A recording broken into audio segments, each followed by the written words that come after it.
पंचकुला में हरियाणा के मुख्यमंत्री मनोहर लाल खट्टर हरियाणा सरकार के कई कैबिनेट मंत्री भारत सरकार के स्वतंत्रता संग्राम की गाथा को लेकर के शुरू होने वाले राजस्व धारावाहिक की स्क्रीनिंग के लिए पहुंचे।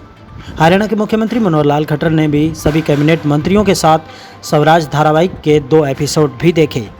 इस अवसर पर हरियाणा विधानसभा अध्यक्ष ज्ञानचंद गुप्ता, हरियाणा के स्वास्थ्य मंत्री अनिल विज व अन्य मंत्री भी उपस्थित थे। पल पल पंचकुला से तारा ठाकुर के साथ विशेष रिपोर्ट।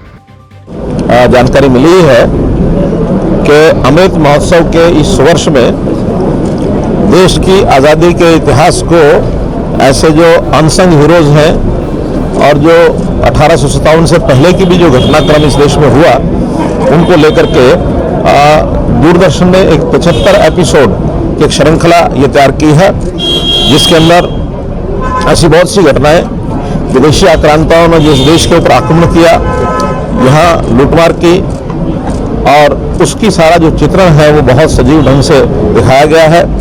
इन 75 एपिसोड में से 2 एपिसोड आज ये स्वराज श्रृंखला के हमने देखे हैं। बहुत ही एक प्रकार का जानकारी, एक प्रकार की ऐसी कि देश में किस प्रकार के पहले क्रांतिकारी, किस प्रकार के शहीद, किस प्रकार के विदेशी आक्रमणों से मुकाबला करने वाले, खास करके आज जैसे वास्को डी गामा, उसने जो भारत के ऊपर आक्रमण करके और यहाँ के हमारी धन संपत्ति को, दौलत को लूटना शुरू किया। बाद में तीसरे आक्रमण के बाद उसकी मृत्यु भी यहीं हुई। बाद में महिला वीरांगनाएं, उनका भी एक एपिसोड रानी अबक्का, जिसने मैसूर के पास, विजयनगर के पास एक छोटी रियासत उल्लास, तो ऐसा एक छोटी रियासत में होते हुए भी लेकिन जिस बहादुरी से और इन पुर्तगालियों का मुकाबला किया है, वास्तव में वर्णन योग्य है। बहुत एक प्रेरणा देने वाली, उत्साह देने वाली ये घटना जो हमको जानकारी मिली है। ऐसे सारे जितने एपिसोड हैं, हम चाहेंगे कि प्रदेश में सभी जो शिक्षा संस्थान हैं, स्कूल हैं, कॉलेज हैं, उनमें भी सब में दिखाया जाएगा। अन्य स्थानों पर भी लोगों को जागरूक करने के लिए, अपने देश का एक उज्ज्वल इतिहास बताने के लिए और इनका प्रदर्शन किया जाएगा। सर, तो इतिहास पढ़ाया गया है कि उस इतिहास में काफ़ी शहीद ऐसे थे, पता ही नहीं लगा लोगों को, एक बड़ी तादाद ऐसे शहीद हो। वही मैंने बताया कि जिनको हम अंग्रेजी में शब्द उपयोग करते हैं अनसंग हीरोज, जिनके बारे में कोई जानता ही नहीं है, ऐसे अनाम बेनाम ऐसे शहीदों की बहुत बड़ी एक श्रृंखला है, जिन्होंने इस देश को आज़ाद कराने के लिए, अपना स्वाभिमान बनाए रखने के लिए, अपनी संस्कृति, अपने धर्म, इसको बचाने के लिए बहुत इतिहास भरा पड़ा है। धीरे धीरे ऐतिहासिक चीज़ें सामने आ रही हैं।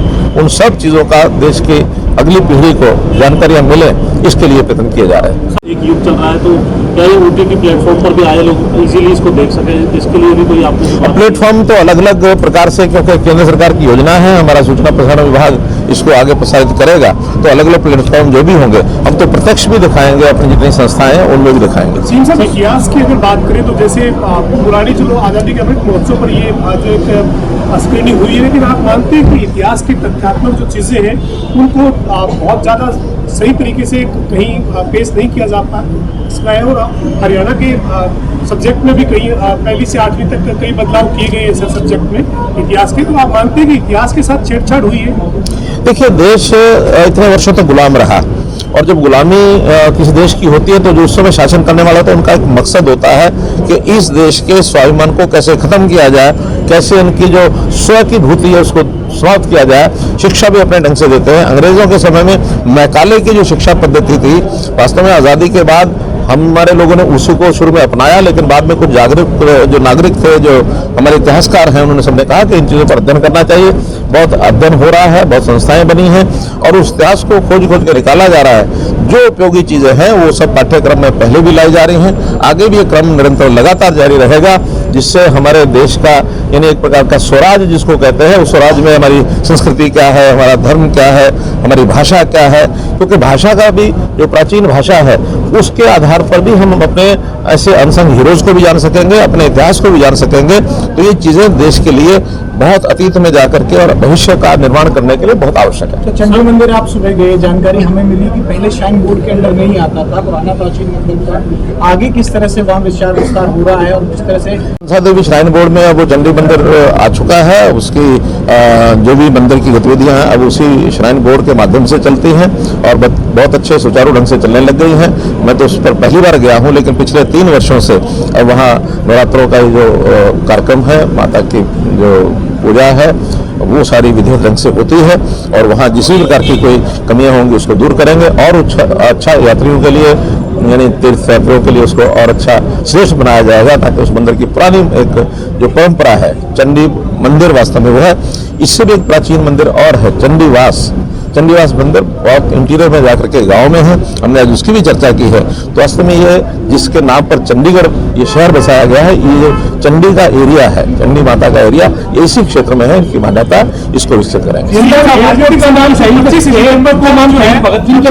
रखा जा रहा है और ऐलान हो गया, प्राइम मिनिस्टर ने ऐलान किया है, कल रखा जाएगा जो शहीद भगत सिंह। मैं प्रधानमंत्री जी का धन्यवाद करता हूं कि यहाँ का जो एयरपोर्ट है उसका नाम शहीद भगत सिंह जी के नाम पर रखने का फैसला हो गया है, जिसकी आप मन की बात में जिसकी उन्होंने घोषणा भी की है विधिवत। अब कल उनका जयंती का दिन है शहीद भगत सिंह जी का, तो इस दिन विधिवत उसका नाम शहीद भगत सिंह हो जाएगा। मैं इस अवसर पर प्रधानमंत्री जी का हरियाणा की जनता की ओर से बहुत बहुत आभार और धन्यवाद करता हूँ। 30 सितंबर को हरियाणा में कई नेता पहुंचे और ये कहा गया कि मुख्य विपक्षी गठबंधन की जरूरत है। फतेहाबाद में आयोजित थी इंडियन नेशनल लोकदल की रैली थी। सर, आप क्या मानते हैं कि किसी तरह के देश में इस तरह के मोर्चे की? अरे मानना क्या है, ये कोई आज की बात है? ये जो कोई फिसड्डी लोग रह जाते हैं, जो निराश होते हैं, ऐसे सब पार्टियां मिलकर के कब से तीसरे मोर्चे की बात करती हैं। तीसरा भी मोर्चा नहीं आता, कोई दूसरा नहीं आता। अब तो देश के ऊपर प्रधानमंत्री नरेंद्र मोदी जी के नेतृत्व में भारतीय जनता पार्टी की स्थायी रूप से लंबे समय तक सरकार चलेगी। सब लोग निश्चिंत हैं और जनता भी सारी चीजों को समझती है। जनता अब ये थर्ड फोर्स, सेकंड फोर्स, इसके ऊपर कहीं ध्यान नहीं देने वाली। कांग्रेस के जो हाल हो रखे हैं राजस्थान का घटनाक्रम आपके सामने, कांग्रेस की स्थिति पर क्या कहेंगे? आपको लगता है कि आलाकमान कंट्रोल में कुछ भी नहीं? कांग्रेस के हाल पर ना हंसना आता है, ना रोना आता है। कांग्रेस कहीं बची नहीं है।